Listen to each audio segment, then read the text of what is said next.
Hey everybody, this is Tanner Glant, joined by my brother Thomas. Today we're joined by a very special guest, New Brunswick's very own Brad Malone. And Brad, we appreciate you taking the time to talk to us today. Yeah, thanks. It's been we've been working on this for a few years now, so I'm glad we finally got the time to do it. Well, first comes first, you were home a little bit in New Brunswick. How was that being home for the summer? It was great. I think getting the kids back there just to kind of see how I grew up. Our oldest Banks, he's 5, so starting to be able to teach him a few things and him to understand it, and just even driving down our old street and showing them James M. Hill and stuff. It was a trip down memory lane for me, and then just kind of seeing it through his eyes and remembering what it was like when I was his age being home. It was really cool, and it's great to kind of just be back around family. We're so far away from everybody. To get back and see everyone is it's great. But God, is it hard to get out there, man? It's so far. Yeah, Yeah. yeah. How long was Yeah, the plane ride to Bakersfield? we did. I guess like last week we did Moncton to LA, and then we had to drive 2 hours. But I think it took us about 20 hours from when we left Oh, Miramichi. man. So the kids were troopers, but Yeah. Yeah. we're still married and the kids are alive, so it's good. Give them an It's a, iPad, they're good, right? Yeah. Oh my God. I mean, only for a little bit, and then it's like, I want a new show. I'm like, just sit down and have some pretzels. yeah. It's a little bit slower pace here, I imagine, compared to being out there. Yeah, my wife was just saying when she just got in the door, and we were just talking about. She's like, just being back home. She's like, everyone's just so calm and relaxed, and just kind of, just the way things are. She's like, we got to bring that home. I'm like, no, I'm like that all the time. It's you that's trying to. Yeah. Yeah. So let's now digging into more of your hockey background. You played minor hockey around here, but you moved away at a pretty young age. I think it was right around 15 or so. Can you explain Yep. your decision on trying to move away and just your experience playing minor hockey around here? Yeah, I mean, I guess not to get too political with everything, but I guess we're doing a podcast, so I'll be a little more honest with everything. I remember I played my first year of Bantam, and that was the first year of the age change. So I was in grade 8, so I was a first year Bantam, and then the year before I was a first year Pee Wee. Hmm. We had a really good group, and I kind of played more so with the guys that were a year older than me. So when they all went up to midget, so that would have been first year of or second year of like the 15 through Yep. 17 midget age. I thought I was good enough to try out for the midget team um, back home as a grade 9 as an underage, and they just didn't really see that it was fit or I wasn't good enough, or for whatever reason the board just didn't even invite me to go try out for them.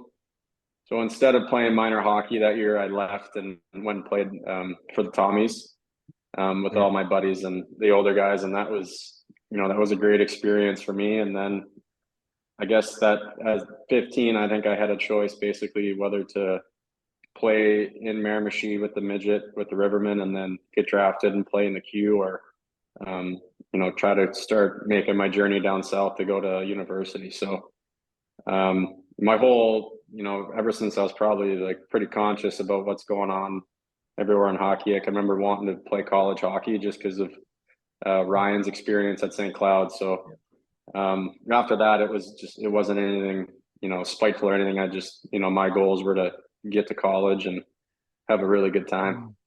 I was gonna say, with your family, such a hockey family, like your cousin and your dad and your uncle, they must have had a little bit of you could kind of bounce off them and kind of ask them questions and stuff like that. Yeah, I think, to be honest, the only advice they really gave me was if hockey doesn't work out, you need an education. Mm.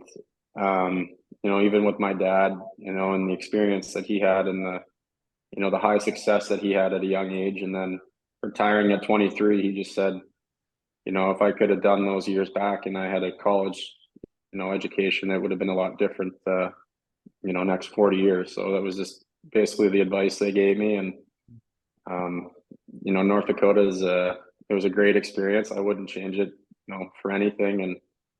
And yeah, it was awesome.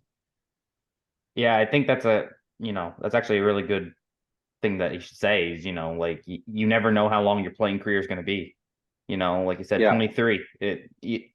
Hockey's such a contact sport. Anything can end your career just like that. And it's important to have that education background because you just never know. Yeah, I mean, the education and the experience. I just, the way I played, especially when I was younger. I mean, I was running around with my head cut off, and I would have had to, square up with some pretty tough guys in the queue, and probably got a piece of humble pie. So to be able to go down and keep my cage on for another 5 years was Yeah. probably good for my head, and then just good for my development. I was a big kid when I was younger, like really big, and then I just, obviously stopped growing. So to be able to grow into my body for an extra, 2-3 years in college instead of having to turn pro at 20, I think it was really beneficial just for me as an individual. And then, the positives of being at school and being with your buddies all the time. It was a pretty unbelievable experience. Well, and like you said, you spent I think it was 4 years in North Dakota. If you had to Yep. pick one moment in your playing career there, what is your favorite moment? I know that's a hard question and it's hard to pick one, but if you had to pick one, what would it be? I remember my first goal, like it was yesterday. It was my, it was a tough start to my freshman year, and scored my first goal against the Gophers, who's like our biggest rival. It was a Mhm. Friday night at home, and yeah, just I don't know, the rink we play at the Ralph Engelstad. It's like 10,000 strong every night, and I all my buddies, all my classmates already had been scoring, and just to kind of get that one in a rivalry game was something I remember individually, and then team wise. There's a ton of them. There's a ton of experiences and stories from other guys that I played with that just, whether it was blowing a guy up, or there was a couple of pretty crazy scrums and stuff. Like it was just each year kind of has its own story and its own experience, and um, one's not better than the rest, but Right. they were all pretty special. So your last year there, you put up impressive numbers. I think you had 40 points in 43 games, and you had over 100 penalty minutes. First off, at what point, maybe in your playing career there, did you feel like you were ready to make the jump to pro? And secondly, how did you get over 100 penalty minutes in a league that doesn't have fighting? Yeah, that's a good question. I don't even know if I remember all my penalties. That's a lot. I th- I think it was two Yeah, seasons you had over 100 pins, and I'm like, how do you get that? I probably would have had 100 all four if I had actually been like a regular player. Like my first 2 years, I was like a third, Right. fourth line player, so they kept me on the bench. So I just changed the bench for the box. But Yeah. yeah, I think after my second year at school, so it would have been my 19-year-old year. It was a pretty rough year. Like I got healthy scratched, and like we travel as a team like on the road with 13 forwards, Hmm. and the roster carries 15 like during practice during the week, and a few of those guys are like walk-ons and like local guys that just basically are on the team but don't make the trips. And Right. it would have been like probably right around Halloween, so about a month into the season, my second year, I did make the trip. So I wasn't just a healthy scratch. I was like, the coaches were basically like, hey, like you're going in the wrong direction quickly here.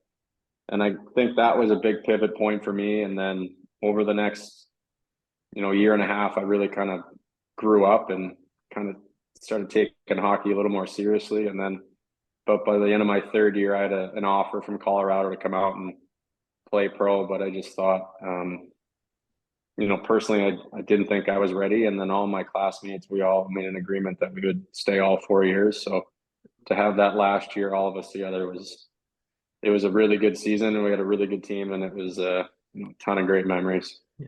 And did you go to the Frozen Four the last year? We did, yeah. We lost Yeah. to Michigan. Yeah, thanks for bringing that up. Yeah, that one hurt. I think we like were undefeated in like 17 games going into that game. Ugh. Like we hadn't lost a game, and we were peppering Michigan. I think we like doubled them in shots and just couldn't get one past them. So it was a tough way to end my career, but it was it's not all about winning all the time, but certainly there it would have been nice to hang a banner. Well, Yeah. I looked at that roster too, and I think they're like I didn't notice maybe not a lot of star power in the for NHL wise, but there was a lot of good glue guys there. Yeah, I think now I think the culture there in North Dakota, they have a lot of first round draft picks coming through and a lot of high picks. When we came in as freshmen, the junior class was like TJ Oshie, Taylor Chorney, Ryan Duncan, Joe Finley, a couple other guys that already left. Those were all like first, second round picks. I think there was, I'm probably getting this wrong. I think they started with 14 guys that were all freshmen together when they came in. And that was kind of they were like the leadership group when we showed up. And a lot of those guys left and had really good pro careers. And then by the time we were juniors, the guys that were coming in that were younger were like really good hockey players, but not necessarily drafted as high. So it was more of a workman mentality. And I mean, we played hard. When we played teams, we tried to hurt them. We played hard. So it was it fit my style and a few of other of us. So it was fun. Yeah, North Dakota, like I know like the Senators have quite a few. Like Pinto came from there. There's a few guys that they drafted pretty high. Like it's turned into being a school that, is well known for bringing in high first or second round draft picks. Yeah. And before, I would say like that class, I think they had, I know Osh was a first rounder. Yep. And then Chorns was like an early second rounder, like draft pick. And then obviously Jonathan Taves was a part of that class that left like the year before. So it was like Johnny was probably one of the first, or I guess Zach Parise, like there's you go back to the early 2000s, there was a lot of really good players, but by the time I was older, we didn't have, well, I guess Brock Nelson was there. So he was a freshman when I was a senior. So he was one of those high pick guys. So now we should jump into your draft. You drafted fourth round by Colorado. So first thing, did you even go to your draft and just maybe take us through that whole day? I did. Yeah, actually. Yeah, I did. My uncle at the time was still scouting. I think he was working with Phoenix then. And he was just like, look, you got to go and experience this. And what, it doesn't matter where you go kind of thing. I think I was like projected like second, early third round. So, sitting there for probably a good 30 picks was not easy. Yeah. Like a ton of family and friends with us in the stands. It was in Columbus, and it was tough as like an 18-year-old, like taking a piece of humble pie, because obviously, you're watching the guys that you go to, under 18 camp with, or guys you play against in the USHL, and you're comparing yourself to them all year, and then they get drafted ahead of you.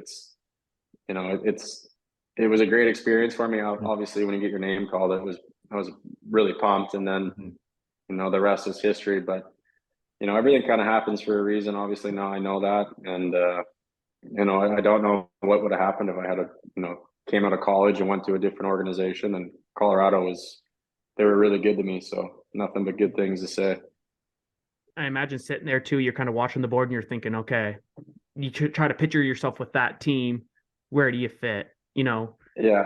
But I know Toronto was right there. Did you think? I don't know what you grew up as a fan, but did you think, oh, I might go to Toronto? I was a Pittsburgh fan growing up just because of Greg. So right. Greg. So it was kind of family ties. So I didn't really want to go there just because Ryan got drafted there, and it's kind of like they were just. But I really thought maybe like during the interview process or in the combine and stuff, you can kind of tell who's interested and who's not. And I really thought New Jersey took like a good interest to me. I kind of played their style back then, and they were one of the teams that like I enjoyed watching in the playoffs all those years in like the early 2000s. So I was a fan of them, but I think I just remember like Ottawa was another team that I always thought they were kind of interested in me and the way the interview process went. And, you know, when you see them come up, you're like, oh, this is it. And then it doesn't happen. You're like, what did I say? Yeah, yeah. Yeah. Did But they? no, What's that? I was gonna say no. It was a good experience, like meeting all those people, and you know, I didn't know anything. I thought I knew everything, but like talking to those guys and going through the meeting process and everything, it was cool. Like I don't think I appreciated it enough or took enough memory of like how everything went, but I just there's certain questions that you remember and certain guys that just kind of looked at you a certain way. I remember I think it was Don Sweeney. He was with Boston. He just sat on the couch and listened to the interview while I was going through it, and I was like, what are you doing back here? Like, what's going on? So it's just kind of different things like that. Yeah. So I know people talk about now the different questions they asked during the interviews and stuff. Did they do that back then when you were drafted too? Like the weird questions and. I'm sure they did. I don't recall many of them. I remember San Jose made me do a little thing right there, but I knew I knew the scout or whatever from just going to hockey schools and stuff, but it was nothing challenged me too much. I remember one guy asked me about my warm-ups. He's like, I've watched you in warm-ups. Like, what are you doing? I was like, what? I was like, you're watching me in warm-up? I was like, and then I kind of, now that I realize it, I'm like, yeah, I mean, they don't miss a detail. So it was, it was cool. Okay, so now jumping into your first season pro, you started, I believe, in the AHL, and then you got called up into Colorado. Yep. First thing is how, were you expected to be called up, or were you expecting it, and just how were you told in general being called up? Do you have a moment like that? Yeah, I mean, when I signed after leaving school, I would go to Colorado once a month with 3 other guys that were all coming in as first year guys, and work out with the team and just kind of get familiar with everybody. And I really thought all the vets that were around there, they took really good care of us young guys, bringing us over for dinner and kind of getting us integrated in the system. And then training camp went really well for me my first year, and I thought I was going to make it, but basically at that time, looking back, it was a rebuild, and they had all the guys on one ways that to fill the roster, and Colorado wasn't going to send anybody on a one way down to the American League.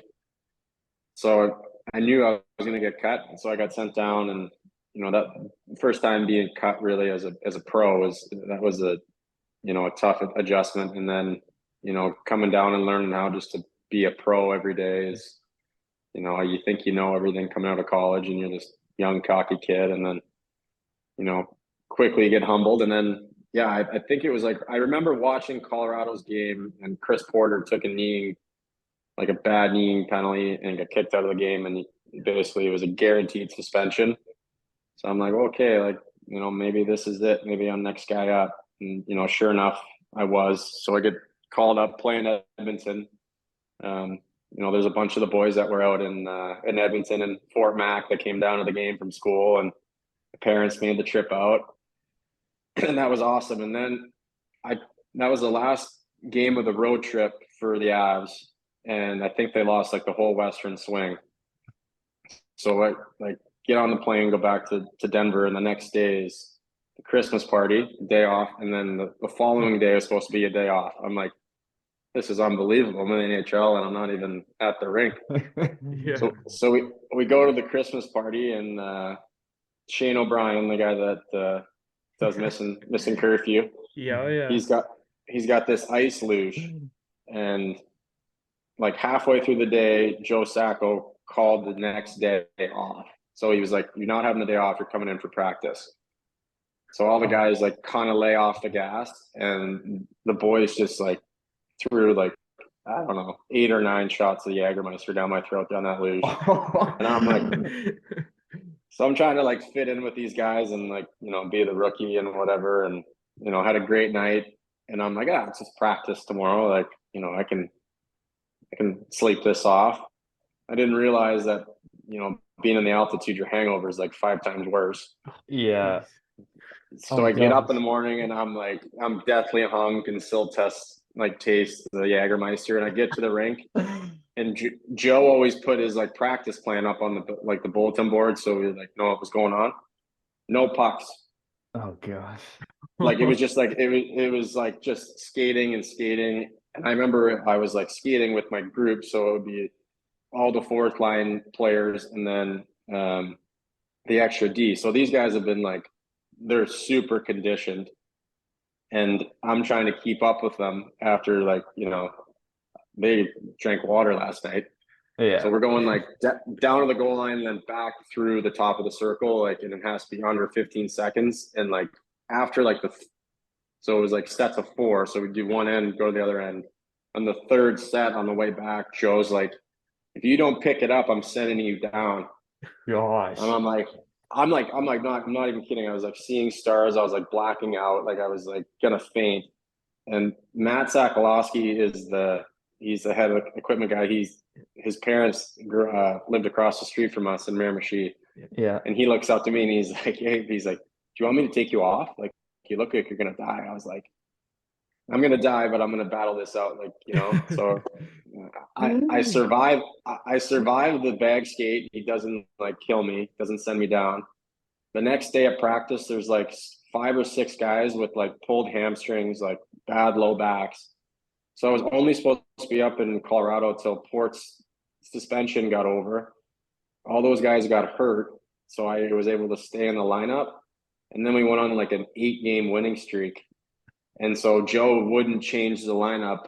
So Right. I should have played only like 1 game, but like, Right. it's puke in my mouth was worth it though. Yeah. Oh man. Well, the first thing being hungover, and then dealing with like being in the atmosphere and stuff. Oh man, that would be brutal. Just bag Well, then skating. the anxiety of like, my Yeah. first NHL practice and like trying to fit in, I'm like, I'd like miss a pass like in like training camp, and they'd like chirp me. They're like, Yeah. this is the NHL, like you handle passes. Yeah. Like what? They seen this rookie getting called up, and they're like, we're just gonna friggin' just give him a bunch of friggin' Jägermeister and friggin' see if he can handle it. I mean, I barely did, but it was now looking back, it's it's my favorite story when I tell people and I get a chance to tell it. I don't tell it often, but man, was it like looking back, I was like, and then if that skate didn't happen, I probably would have only played like that 1 game. Right. Yeah. So yeah, really, because nobody would have had hamstring injuries. So yeah, so circumstances are what they were. So it was a start. So you spent 3 seasons with the Avalanche. You were kind of back and forth between the AHL and NHL. But your last season, you played a career high at the time, 34 games. It was under new head coach Patrick Wall.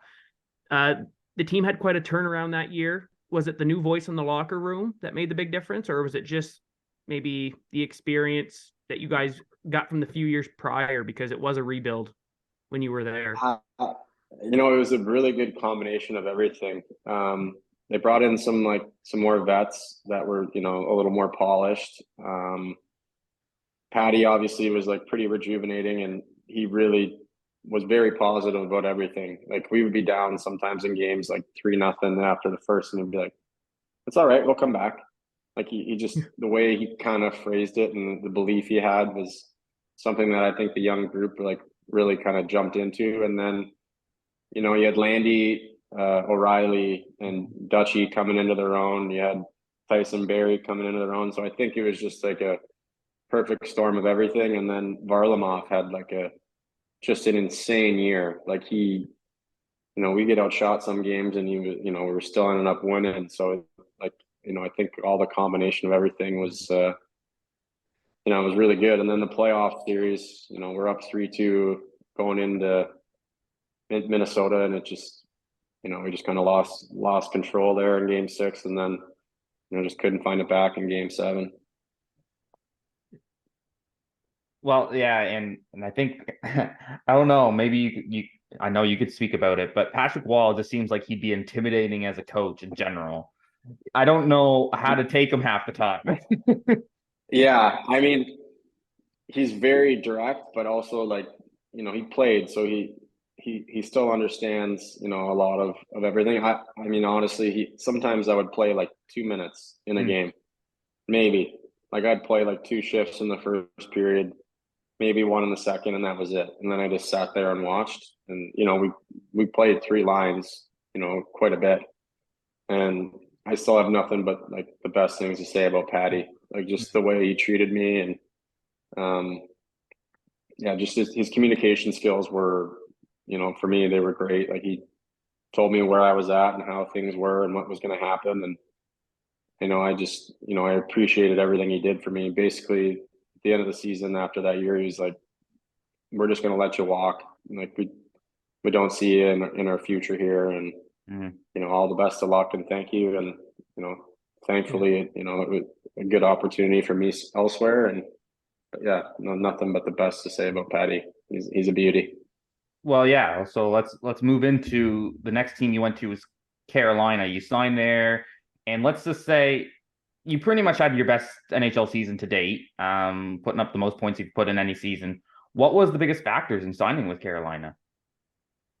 Well, another rebuild. So there's some opportunity there in terms of just getting get my foot in the door to try to be a full-time NHLer.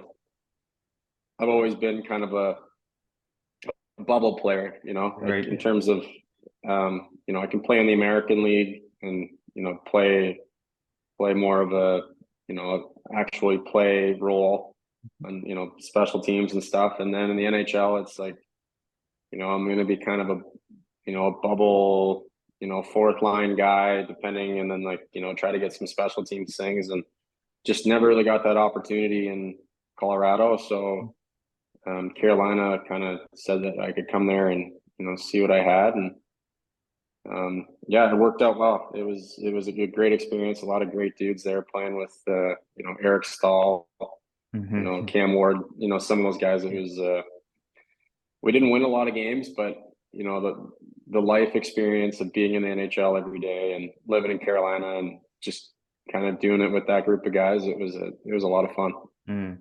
So, I mean, when you were there, you had 15 fights in the 2 seasons you were there. You fought some tough guys too. Was fighting maybe something you felt you had to put into your game to keep a regular spot on the roster? Yes, and to just stay in the league. My second year was my contract year, and they brought some guys in on waivers and signed some guys, and I was the first man out of the lineup. I was an easy guy to take out just because of situations and what they were. So when I got in, I just tried to basically attract fights. I didn't necessarily go out and square off with anybody, but I'd just run around and be a bit of a pest and hopefully piss someone off enough to ask me to fight. So I mean, it just kind of happened that way. And then I think I was like second in the league in fights that year. And I was like, well, maybe that'll, get me a job somewhere. But it never really kind of came back after that. So then that was, I regret some of those fights. Those hurt. Yeah. Well, that was gonna be my next thing. It was I gotta ask, who was the toughest customer that you faced off against? Well, you got to give a little, tip of the cap to Tutu for putting me on my face. Yeah. I mean, that guy's he dropped me pretty good. That was witty. He was smart. Like looking back at it, obviously he knew what he was doing, and he's not the tallest guy either, right? So it's like that. I mean, he hit me like so square. And like the stickers, that was I think the first year that we had the numbers on top of our helmet. The numbers flew off my helmet. He hit me so hard. Oh, man, that man he was solid. That's for sure. Yeah. And he was my idol. I remember going down to I think it was 2003, the World Juniors in Halifax. Is that what it was? Yeah.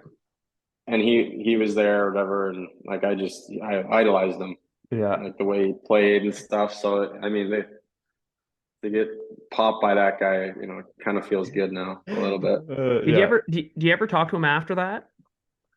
No, I talked to him in the box when I came out for the beer. I was like, oh, it's like, you got me good there. And he's like, just kind of smiled or whatever. But it was, Oh man. if I ever saw him, I'd go right up to him and shake his hand and just, he's a great man, and he had a long career and he did it the hard way. So it's Yeah.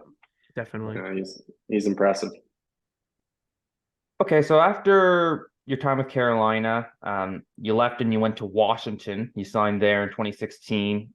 First thing, what made you decide on Washington, and how was it after having a lot of time in the NHL, now settling into the AHL again as a full-time AHL? Yeah. Well, like I said, I think I was hoping I would get maybe like a full opportunity somewhere else, but it just, no one really had, that option for me. So, the year before, Hershey lost in the Calder Cup finals. They had a lot of great young guys coming back to Hershey, Chandler Stevenson, Jacob Perana, just to name a few of the guys that are, big names. And good buddy of mine from college, he was in Washington. Michael Latta just left Washington. So, I kind of figured maybe I could kind of, jump into that role and, be, kind of Willie's, backup man as you could say, or whatever, and just kind of, keep kind of bringing that toughness part of the element of the game to it. And went to training camp and just, didn't really have my stuff. We played Carolina twice, which was like super awkward. Yeah. I was like, oh, it's almost tough. like meeting your ex-girlfriend or something, right? Like it's like yeah, it was tough. I was like, shit, sorry fellas. But yeah, so I just, they kind of went in a different direction at the start and just said, go down to Hershey and have a good start. And, I thought I went down there and played really well. And, then, Zach Sanford's down there, and he obviously has had a great career. So when you're getting leapfrogged by, guys like that. And then, obviously with Chandler and V down there, like, there was a pretty good team. So, going down there to that experience, Troy Mann was the coach, another Maritimer. Yep. So, yeah, I know it was a good experience. I really enjoyed it. Hershey's probably one of the organizations in the American League that you want to play for. Just the way you're treated, it's like playing for an NHL team. Just the bus and the fans and the rink and the city itself. It was it was a good transition point for me. Obviously, playing in Cleveland for those 3 years, that was awesome too. I loved my time there. But like Hershey just it's such a historic franchise too. Like it's everybody knows the Hershey Bears. Like if you follow hockey, everybody knows who they are. Yeah, exactly. Just being a part of that, and the way they have old alumni that are still part of the group and live in Hershey. And I'm a big fan of hockey culture, and Hershey's got a really good one. Obviously, them winning it this year kind of just shows you how much they put into that team and the city and stuff. So yeah, it was good. And then just kind of I started getting healthy scratch there for just with vet status things. So they had some it's in the American League you can only dress 5 guys, and Troy had his guys that were there the year previous, and he was loyal to them. And things kind of went a little, I wasn't playing my best, and he's like, do you want to be traded? I was like, no, like I love it here, like let's go on a run. And anyway, I was like about to go to bed one night, and Doug Armstrong called me and was like, hey, welcome to the St. Louis Blues. I was like, what? Oh man. And so that was the only time I've been traded. And so we got up in the morning and went and said my goodbyes to Hershey and jumped in the truck and drove to Chicago, and joined another great group of guys there, which it was a great experience playing with a bunch of those guys. And having Chief as a coach was another awesome experience for me in my hockey career. So many good things to say about him as a man and as a coach. It was just he shakes your hand and you just want to be like, whatever you want me to do, I'll go through a brick wall for you. Yeah. So that was good. And then that kind of brought me here to Bakersfield and Edmonton, and haven't left since. Yeah. Well, I just can't. It's hard for me to believe that Washington wouldn't even tell you anything. Like just to hear it from St. Like getting called from Doug Armstrong just saying, "Hey, welcome." I'm like, holy Yeah, crap, man! Like, maybe I'm mixing up. Maybe Brian did call me and tell me I was getting traded, but yeah, I think he did. He did call me, but yeah, it was a big deal for them. Like they're going on a run, and they were able to bring Shattenkirk over yeah, in that deal. So I knew Shatty from back in our early days in Colorado at the development camps and stuff. So right. um, and then I just I knew a few guys in Chicago already, so it was an easy transition, and nothing against Hershey, but living in Schaumburg, Illinois is a little better lifestyle Yeah, than as we didn't have any kids then, so it was just my wife and I. So we enjoyed our time there for sure. yeah. If you ever talk to Shattenkirk, you just tell him that you were the sweetener in that trade. You're the one that put the trade over. Yeah. Well, then I mean Phoenix Copley, he ended up being in Hershey for a long time. Yes. Yeah. So I mean, it worked out for him. He was there and then left and then came back. So hockey's a business, and um, I was basically just sitting there. I wasn't in their plans. So it worked out for everybody. I got to go to Chicago on a good team and Yeah. find a role. So it was good. Man, the veteran rule is just like it's a real killer to certain guys. Like it's just oh man, Yeah. what can you do though? Yeah. But I guess it's like the NHL teams, they want their prospects to play, yeah, and a team like Hershey or Chicago, those guys they're independently owned. So yeah, if they could have it their way, they'd probably have a full roster of veterans. But exactly. I think it kind of protects both sides, and um, yeah, it gets awkward sometimes. We ran into a few times here in Bakersfield, just where guys are playing well and don't deserve to come out of the lineup, but that sixth guy shows up, gets sent down on a from the big club, and obviously he's Well, that's he's going it, to play right? over. Yeah, so it is a situation, but most guys kind of understand, being a veteran, if you're an older guy playing in the American League, that it's par for the course and it's not personal, and nobody likes to go through it. Obviously, you don't want to be that guy, and then the coach has got to figure out whether it's going to be fair or you're going to play to win, and it all kind of just it circulates. But yeah, it's one of those things you just got to kind of navigate as it comes. So you're So probably I watching mean, the waiver wire too, and like, okay, who's coming down on conditioning stints? Like, Yeah, the conditioning stint doesn't affect anything. oh, that's true. That's right.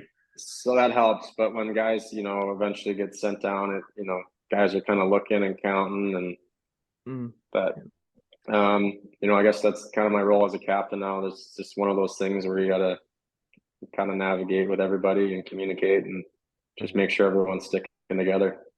so was there any point maybe when you were in the AHL that you considered going overseas, or you were never interested in that?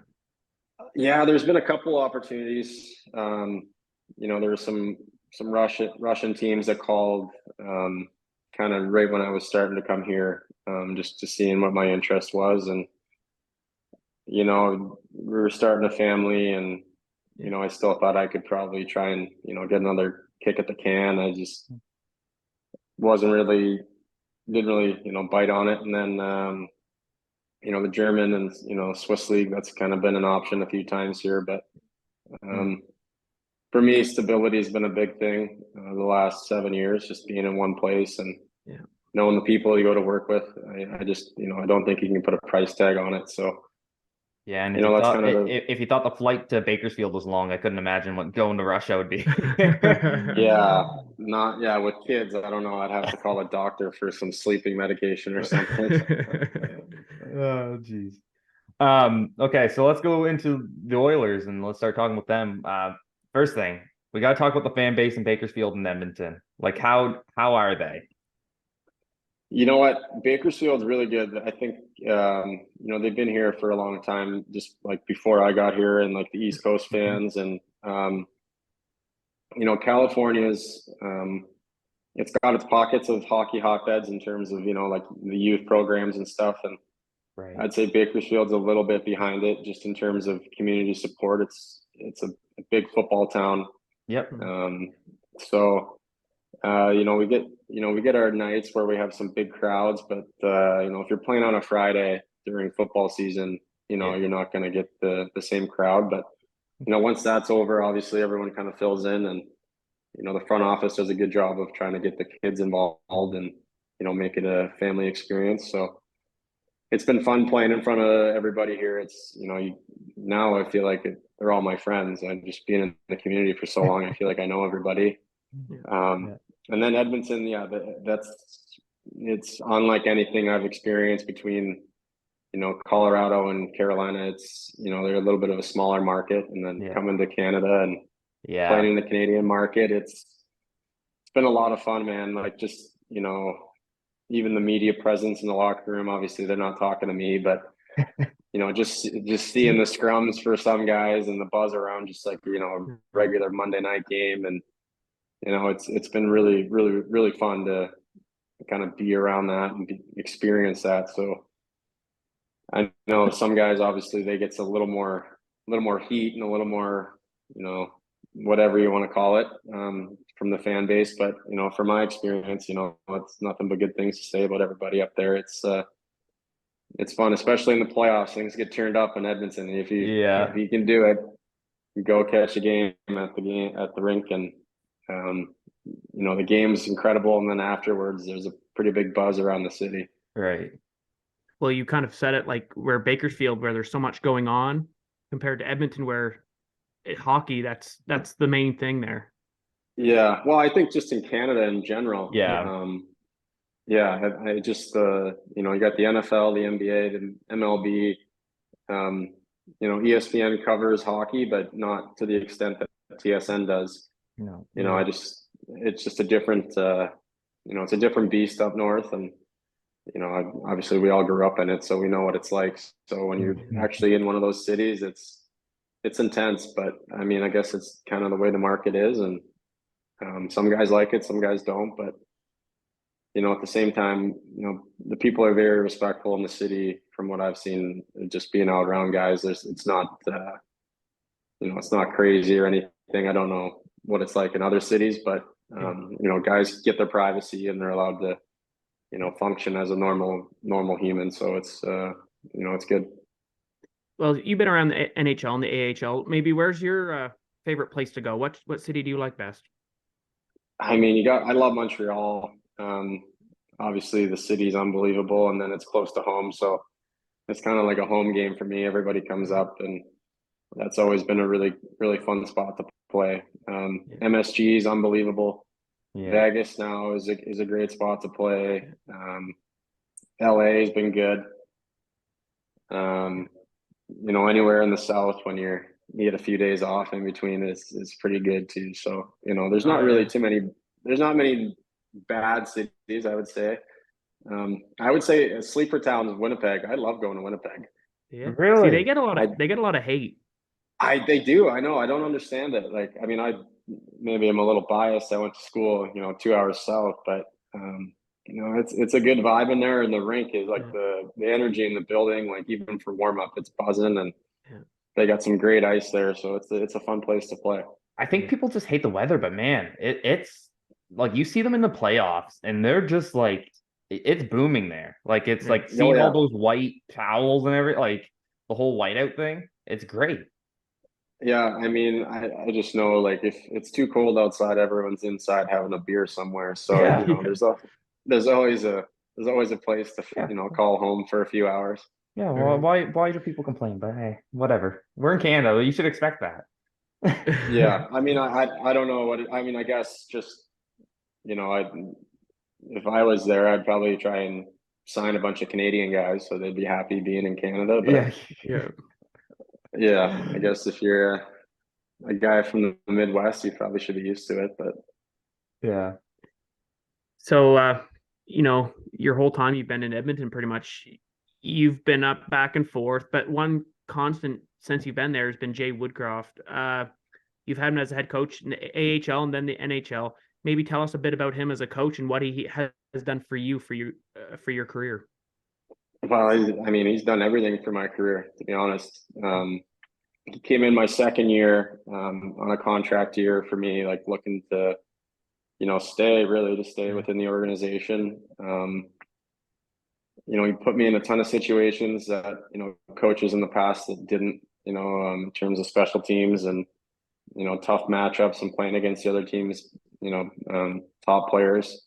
And he just put a lot of faith into me as a player and then on the leadership side of things. So, I might be a little biased in Woody, but, for him as a guy, he's a great communicator. He lays everything on the table. He's like ultra detailed and everything. Behind the scenes, he puts a ton of work in, and that hasn't changed. And then the one thing I really like about him is that he tries to keep it a family oriented business. So, the room's open for the kids.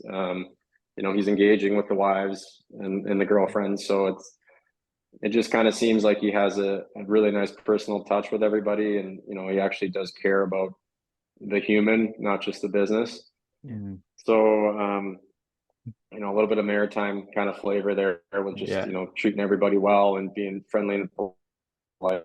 So, going in as an older guy and a captain and a leader and talking to him about things, his values and his morals as not just a person, but as a coach, it's an easy message to go back in the locker room and, talk to guys about. So it's been a really good experience for me. Obviously, I'm hoping this year here is a big year in Edmonton, and it's something that I'm pulling for everybody. And obviously, I think he's the right guy for the job. I don't know for certain, but I would imagine that he's been turning everything over and making sure everything's organized and detailed for another season. So it's guys can tell when that first meeting happens, the type of year and energy that's going to be brought. And he's very consistent with the way he expects things to be run. And it's not unfair, but you work hard and work smart and just come to work to be a pro every day. It's he's a great guy to follow. Well, talking about that was a very political answer there, by the way. Yeah, I was gonna say, like, you're pumping his tires. You're looking for a call up early, aren't you? I'm like, come on, Woody. Hopefully, listen to this and be like, throw him a bone, right? Just like hope. Yeah, come on, guy. Yeah. Give him a few games up. And Bakersfield, since you've joined there, you've made the Calder Cup playoffs almost every year since you've been there. What's the key factor of finding success in the AHL and just making Bakersfield have that consistency of making playoffs? Well, coaching was a big thing. Obviously, him running things, like he ran things like an NHL club. So, practices and meetings were like super detailed, and he taught a lot. He's a very good teacher that way. So just the way he emphasized structure over individual skill. I think in the American League, everyone's talented enough to play in the NHL. I think some guys just haven't necessarily learned yet how to play in a structure in a team game. And, I think just as a culture here, we've kind of been running that program for a while. So we can, we win those tight games, and, we just kind of had a little bit of a culture of trying to, care about winning every day and making sure it's a process towards winning and all that kind of stuff. So, new guys that come in, there's only one direction to go when you come into the rink, and, that's the way everyone else is going. So it's been really nice to be a part of an organization that's trying to develop guys to get up to Edmonton and to be there full time, but also try to win in the American League. It's been like a really nice experience as an old guy. Like, I just don't think I would enjoy going to the rink every day, just knowing that it's all about two guys developing and the rest of us are just, there to collect a paycheck. That's just, I don't think that's the culture you want. So it's been a good run.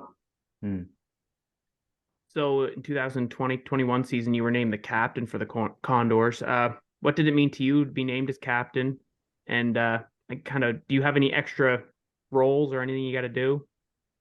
I mean, sometimes I got to speak up in front of a group of guys, but that was a little bit, uneasy at the start, just, trying to be that voice. But, that's a learning experience in its own, just trying to, be a leader, but be like authentic to myself. I don't want to try and be fake or, act a certain way because I have the letters. So, yeah, I've just kind of learned to, be myself. I don't say much. I really talk, but I'm not trying to talk, business or be with my, just try to put my best foot forward in terms of an effort and consistency. And then, if I need to say something, it's usually just, behind closed doors, I'll grab a guy if he needs to hear something, but nothing's really changed. I think just getting to see though, I think it was just me being the oldest guy there and being there for so long. It was almost just like I waited for him to give it to me. I've been there for so long. So I got lucky that way. But I mean, we got a bunch of guys coming in here that are like, they enjoy being in Bakersfield. Whereas when I first got here, I don't necessarily think that was the case. Guys that kind of talk negatively about kind of the town and the lifestyle and stuff. I'm like, guys, we're living in California playing professional hockey, and we get to golf every day after practice. Like there's a lot of good here if you kind of look at it that way. So now that's kind of the case with everybody coming in, and they're here to win and want to have a good time and kind of enjoy life away from the rink a little bit too. So it's been fun to kind of be a part of that for the last 7 years. Well, last year you did play, I think it was 10 games with the Oilers, and you've played a little bit with Connor and Leon. So we got to ask, how does it feel to play with those guys on a regular basis? And if you have any stories, I would love to hear them, but I don't want to get you in trouble at the same time. Yeah, I'll be talking to Sportsnet tomorrow. Yeah. You know what? To be honest, the biggest thing for me is just when I met them my first year in training camp. Obviously, they were the same studs they are now, but just to watch those guys like grow as people, as superstars, it's been really cool. Obviously, their Connor's been in the fire the whole time, and Leon's kind of made his way into it. People wise, they're still the same dudes. Yeah. When the mic and cameras on, they're consistently Connor and Leon. They're just they are who they are, and they're great people and great leaders. So it's just nice going into the room as an AHL call up guy, and walking into the change room, and I'm there, but I'm not on the team kind of thing sometimes, in terms of that aura of a guy getting called up, and those two are always one of many, just to be a good teammate and welcome me in, and invite us out for dinner, or invite us over, and bring us to golf or whatever it is. It's just they're inclusive. They're not excluding people because I'm a fourth liner that's just here to fill a hole for a little bit. It's just the way they kind of treat people it's been refreshing. It'd be hard to sit here and talk positively about them as the players they are. Everyone knows how good they are, but it's been good. I think just like even my wife, just the way like their better halves treat her when she's around. Like they threw her like a baby shower and stuff. Like they're just good people. So Right. I haven't asked them for any autographs necessarily yet, but I'm hoping after my 7th year tenure I could maybe get like a stick or something signed. But Right.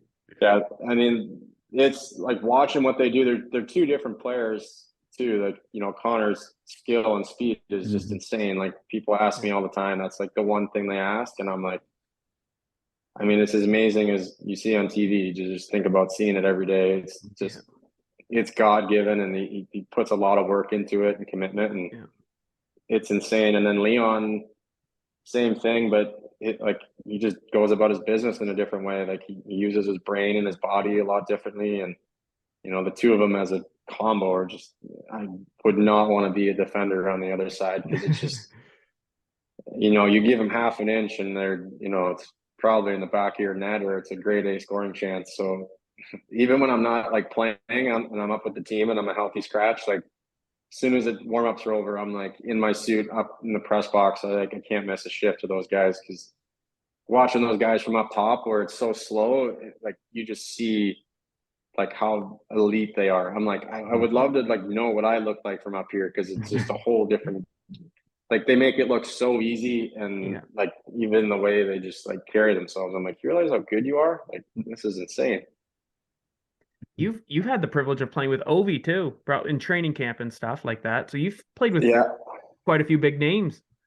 Yeah, that was I'm telling you, man, that guy is awesome. I really hope, obviously Wayne's brothers are GM here, so not to root against Wayne holding that record, but Ovi's a great dude. I thought, like, even just the few weeks I was there in training camp in Washington, like all those guys, like that whole group of core guys that won the cup that are still there, they're that's another group of dudes that are just awesome, like just great guys. And when I don't consider myself an NHLer, like I just consider myself, just a dude that got lucky enough to play these games. But when you meet these guys that are doing it on a regular basis and they're superstars and they're actually like good humans, I'm like, this is what it's about. Because you hear stories about other guys that, like, you show up in the room and the superstar is just a jerk and doesn't talk to people and stuff. I think that's what it's all about, and that's kind of the stuff that I really like kind of gravitate towards, is just good people. And when the superstars are that way, like how can you not have a great time at the rink every day? It's just they make it a lot of fun. So we'll talk about maybe you spent a few years in the AHL. You signed a contract, you got called up. It was funny because we were watching the games that it happened and Twitter blew up, but you scored your first goal since 2015. I don't know what the stretch was, 7 years or something like that. It was something crazy, yeah. Yeah, so maybe take us through that game, and maybe how did that goal feel, getting the monkey off your back? I mean, you know what? Like, it was against Washington too, so obviously very familiar face, and I knew it was a Wednesday game, so I guess the NHL, they must just do like there's like a Wednesday, one Wednesday night hockey or something. Yeah. Like then it was like, so it was on TNT and Sportsnet, like national televised game. Yeah. I'm staying in the hotel and I just like woke up and I just called my wife and I was just like, I'm just feeling something good today. Like I just had that, I don't know, I just had some mojo going that night. And I mean, there was a sick pass by Cass, but like, how many times you get, it was really cool to kind of, I don't try to go out there and try and score, to be honest. Like if I'm out there, I'm trying to do my role as a, forechecker and a grinder and a cycler and making sure not to get scored on and all that stuff. So, when you get that opportunity and it actually goes in and, we won the game in overtime, classic Connor and Leon on a 3-on-3. So, that's that'll be one of my cherished moments as a hockey player here whenever it's over, that I look back on. And then talking to Sportsnet after and doing the interview, I was a fish out of water. I didn't know what to do. There was like 30 cameras and stuff. I was like, what the hell is this? Yeah. Oh man. Oh, I mean, I remember switching back and forth between a couple games, and I remember when that happened, like the internet just blew up. You were like the talk of the Twitter that night. Oh yeah, they're like, what the hell? I mean, well, I guess I think my last goal would have been, I think I only had 2 in Carolina that year. I think it was against I think it was the same game I got knocked out by 2-2. So basically that was like, it was the curse of the left. I hadn't scored a goal in the league since 2-2 dropped me on the red line. But yeah, it's just one of those things, I guess, like, goals are hard to come by for me. I mean, I think I'm a pretty good hockey player, but like, that goes to show you when someone's putting 65 goals away a year, just how good they really are. It's nuts, to be honest. I can't even fathom. I'm trying to, like, my 5-year-old Banks, I'm like, if you want to play hockey, you can, bud, but it's a lot of work. Like you gotta work you gotta work really hard. And not knocking the older generation, but even today where they do put so much more work into it compared to years ago, where you go after the game and have some beers every night, go to You hungover all the smoking in time, between periods, like Oh yeah, years ago, yeah. I mean, yeah, I just think that even like the skill development, like some of the young kids here in Bakersfield that I'm living here now and like going to the practice rink and sometimes I run into them and sometimes I'm on the ice with them. Like they're more skilled than I'll ever be. So it's like, and they're like young kids, so just the skill development and the way the game is going, it's highly skilled. Like it's crazy. Like this Michigan thing yeah. that's going on like that, like 10 years ago, that was like unfathomable, like you just never even, you joke about it. And Yeah. now it's a thing. So, I mean, it's just, the game's only going to keep getting better and faster and more skilled. And I mean, it's tough. But it's been fun to like kind of be a part of that transition from, the early like 2010s after that lockout and the rule changes and kind of how things are going. And the young guys that are coming in now are just, they're so impressive. I'm just trying not to get embarrassed out there, really, to be honest. Trying to go by each shift, just try not to get embarrassed. I'm like, just don't make Sportsnet. Don't make Sportsnet. Unless it's a goal, then you'll take it. Yeah. Even then, I don't know if I like the spotlight, but it's. So, I mean, we'll talk about it a little bit. Maybe even like compared to your start of your career to maybe now, do you do anything different for training and stuff like that because the game has changed so much? Yeah, you know what? I actually I've had to really start adapting to like that skill game. So like I mean, even Christ, just talking about stick handling. Like I when I was 13, 14, 15, it was just like get as strong and as fast as you can, and like like just be a big man. And then now I'm watching these kids, and it's you're stick handling and doing all that pep work that Connor started, and edge work and working with figure skating coaches now, and just the little fine details. I remember Craig Billington. He was an ex goalie in the NHL for a long time, and then he was the player development guy in Colorado. And he was like, "You're now a brand, like you're your own company." And he's like, "Whatever you invest in yourself, you're gonna like get back out of it." And I just assumed he meant hard work and dedication, but there is a lot of certain things now that you got to do in the off season just to stay sharp. And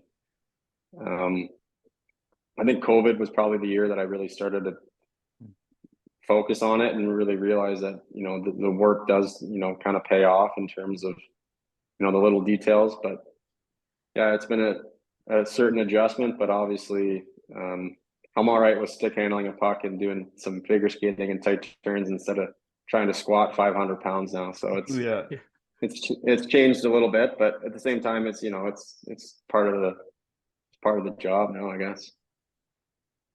So looking at next season, what's your personal goals and how do you feel about just the team with Edmonton and Bakersfield next year? Yeah, I mean, it's August now, so those conversations kind of start with everybody and kind of how the rosters lining up and who we got coming in and who's coming back and stuff. So I think they've done a really good job, to be honest. Like I think Edmonton, they added some pieces and then kept a lot of guys around that are part of that culture. And then they added a lot of guys that can go up and down from Bakersfield to Edmonton to fill holes when they're needed. So when your big club does that and invests a certain portion of everything into the success down here, it kind of gets everybody fired up. We got picks in that. So when you got a guy like that back there, and then you got we signed Kajula and Peterson like that are gonna be fighting for a job in Edmonton, and just having more depth just kind of pushes the bottom up and makes everyone kind of play at a higher level.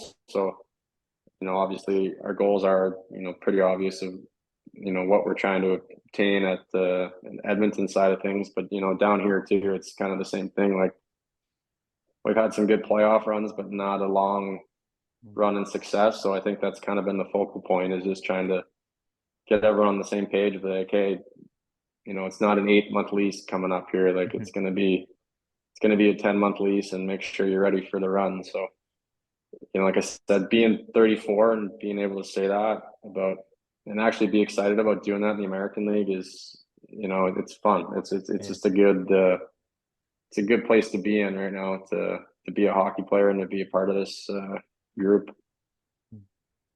Well, I don't have any more questions, Thomas. Did you have anything else? No, I think I'm good. I could talk to you all day. So Yeah. So Brad, we'll let you go. We appreciate you coming on and talking to us. We're excited to see what happens. You know, you're 34. I know I'm hoping you have quite a few more years left, but we appreciate you taking the time to come on. Yeah. Yeah, thanks. Hey, you guys gotta find some better pictures of me that you post. You make me look like a silly man sometimes. Well, you provide. That's not our fault. You can't hide Bell's palsy, but that's just a conversation for another day. Send us some pictures. Send us some pictures, and we'll give you some good. I'll send you a picture of me. I'll send you a picture of me on the grill or something. Be like, Big Daddy, Big Daddy had a 1-on-1 tonight. Yeah. All right, perfect. Thank you so much, Brad, and we hope you have a great season. All right, thanks, guys. Appreciate it.